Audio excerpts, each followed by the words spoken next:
इस टूर्नामेंट का लाइव प्रसारण किया जाएगा लॉन्ग ऑन के ऊपर से। इस बार वन बाउंस के बाद गेंद गई है सीधे सीमा रेखा के बाहर। 4।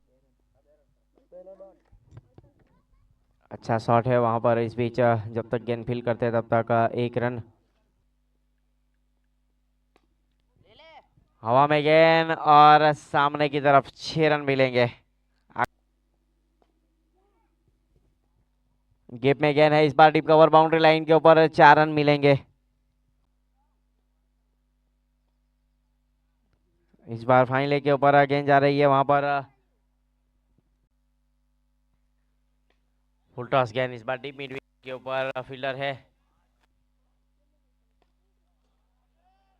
6 रन निश्चित रूप से रल्ले का मिडल किया था वहां पर। इस पीछे वहां पर दीक्षित अपने बॉलिंग मार्क के ऊपर बहुत ही बेहतरीन सामने स्टैंडर्ड डिलीवर किया। बन चुके हैं आखिरी ओवर। अच्छा शॉट है इस बार और इसी के साथ देव ने अपने 50 रन पूरे किए। बल्ला खड़ा करेंगे अपने डकआउट की ओर।